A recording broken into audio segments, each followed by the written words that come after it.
Joining me now is the chairwoman of Connecticut's Public Utilities Regulatory Authority, otherwise known as PURA, Marissa Gillett. Marissa, thanks so much for joining us. Really appreciate you. Thank you for having me. So I want to get into it. I think the basic question here that people want to know, just sitting at home watching is, who's going to be paying more and how much more are they going to be paying? Sure. Customers of Eversource on the electric side will be paying more starting July 1. Not a lot more, but every little penny counts right now. So on the supply side of your bill, Eversource customers will see their rate per kilowatt hour increase from 11.48 cents per kilowatt hour to 12.05 cents per kilowatt hour, which for an average residential user translates into about a little under $4 per month more. Okay. And this comes at a time historically, traditionally, when in the summer we traditionally see rates fall, right? So this is sort of unusual, would you say? I say it's unprecedented. Since the legislature deregulated the supply portion of your bill about 2 decades ago, rates have always gone down on July 1. And that's because natural gas, which is the primary fuel that electricity is generated with in New England, is generally cheaper to purchase in the second half of the year than the first half. But because of the global supply chain issues and the war on Ukraine, we're seeing natural gas prices stay up, which is leading to increased rates for the second half of the year.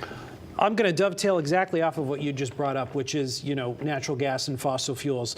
So companies raising their rates have said that these increases, as you mentioned, are tied to the global oil market and the increase in gas prices.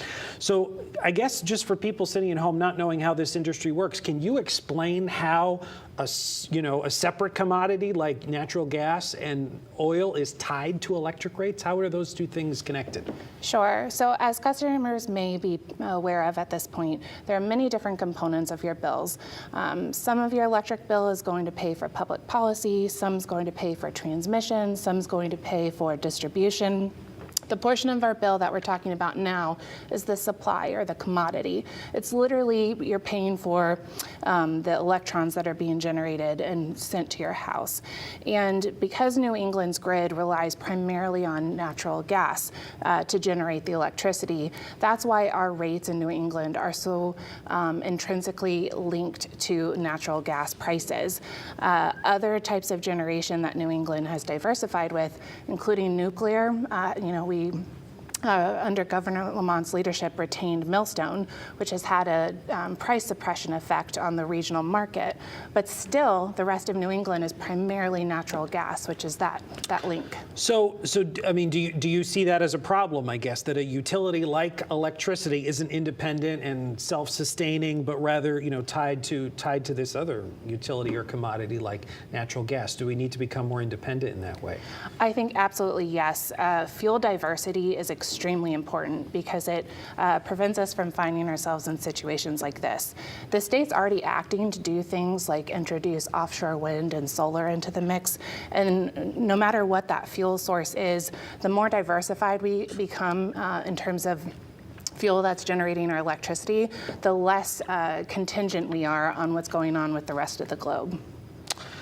Marissa, can you explain a little bit just the role that PURA plays in setting electric rates? It's my understanding that you don't control all of the rates; you only control a portion of them. So can you explain that? I can try. So as I mentioned, I generally think of your electric bill in 4 buckets. And the supply portion that we're talking about now, PURA has no control over the rate that is set there. So it changes January 1 and July 1. And about 2 decades ago, it was literally deregulated, which means that Eversource and UI no longer own the generation, and PURA no longer can set that rate. What we can do is oversee the competitive procurement processes that the utilities use to make sure that they're passing along no more and no less than the cost to procure that energy. So the portions of your bill that PURA does directly regulate are the things on your bill labeled delivery, the distribution rates, for example. So the transmission rates on the delivery side of your bill are regulated by the federal government. The public policy costs are pushed on us from the legislature, and distribution rates come from PURA. Okay. So you mentioned a deregulated marketplace, which is what Connecticut has. Can you explain a little bit more about what exactly that is? And in your opinion, is a deregulated marketplace, is that a good or a bad thing for the consumer? So I'll start by saying Connecticut's not the only one that jumped on the bandwagon of deregulation. Generally speaking, across the country, roughly half of the states bought into this concept of deregulation about 2 decades ago, including the state that I came from before here, Maryland. And deregulation was, sold to legislatures across the country as an opportunity to have a price depression effect, to make things cheaper for customers. And I don't know that that's what we've seen.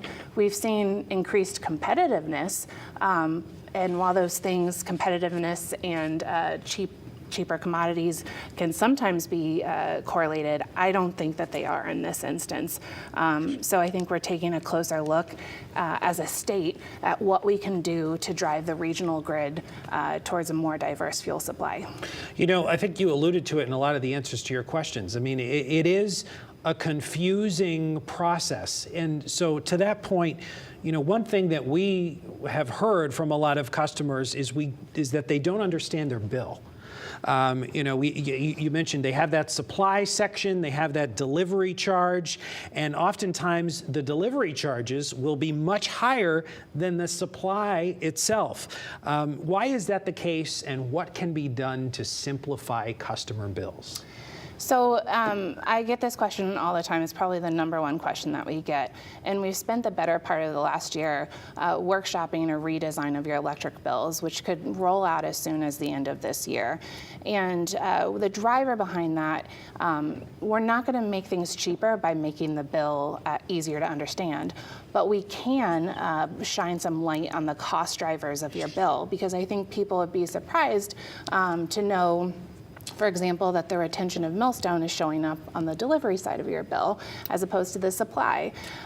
So like I said, we worked to redesign the bill, should roll out later this year. In the meantime, PURA has recorded some videos that are available on our website that can walk you line by line through your electric bills right now. And when that new bill rolls out, will that be standardized across Eversource and UI? It will, because right now Eversource and UI look a lot different. Yeah.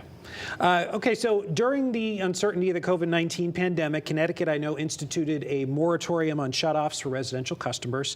That has since expired. But with the rates climbing again and inflation, pinching people's pocketbooks, I guess, would there be any consideration given to another shutoff moratorium? Well, I'd start by saying that some of the programs that we put into place through the COVID-19 pandemic, including the COVID-19 payment program, customers can still enroll in those through July 1. And those are available for, without financial consideration. They're up to 24 months, no interest, no late fees. So if you are behind on your bills right now and worried about this summer, please call up your utility company today and look into that program. Besides that, we're also working to establish a low-income discount rate for our low to middle-income customers, and that should be completed by September. And in addition to that, there are energy efficiency programs and lots of other assistance programs for our eligible customers. What about that shutoff moratorium, though? I think that if one of our stakeholders brought it to us, if the governor or the lieutenant governor or the attorney general asked us to consider it, it would have to be something on the table. Okay. Marissa, as you know, electricity is not a luxury, especially nowadays. It's really a necessity. We've seen extended outages for extreme weather recently. In your opinion, is the grid itself reliable enough? Does it have enough redundancies in the system? I think that our grid, compared to other states, has good what's called blue sky reliability, which means that when the sun's shining and there's no weather events, generally speaking, we're in what's called the first quartile of reliability for the country. I don't think that our grid is resilient, which means that it has the ability to recover quickly from a storm in the way that you would expect. So under PURA's Equitable Modern Grid Initiative, we've recently issued a reliability reliability and resilience framework that would bring a new outlook for how the utilities should be designing those programs to make sure that we don't just have good blue sky reliability, but we are also resilient. Okay. Recently, Governor Ned Lamont signed a bill into law that expands solar programs, which I think you mentioned briefly. Can you explain a little bit more about solar options for customers and why a person might consider going solar? Sure. So the solar in particular brings the resilience benefit that I was just alluding to. It can also be paired with storage options, which PURA has recently announced a program for. So you can become your own little what are called nano grids, which, when the rest of the grid's down, you can have solar on your roof, a power wall, or another storage option in your basement. And you can literally, you're not going to be able to power your whole house, right. But you might be able to sustain your refrigerator, air conditioning, through a couple of days worth of storm outages. So customers might consider it for that benefit. Larger industrial or commercial customers might consider solar because it can actually help you do what's called peak shaving, which is when electricity is the most costliest. You can rely on your solar or your storage to essentially detach yourself from the grid for price reasons. We have less than a minute left, so I'll just throw this last question at you. That same bill that Governor Lamont just signed also set 2040 as the target to eliminate fossil fuel emissions from electricity. In your opinion, is that a realistic target, and how do you even go about doing that? So PURA, in our role, I think we look to the governor and the legislature to set those policies, and we take them and we look to our utilities and we say, do you have a grid that can deliver? We're so focused on greening the commodity that we need to make sure that grid is reliable enough to deliver it. So, we are going to work towards 2040 as if it is a realistic target and make sure our utilities are working toward it too. A lot to talk about in this space. Thanks for coming on, Marissa Gillett, the chairwoman of Connecticut's Public Utilities Regulatory Authority.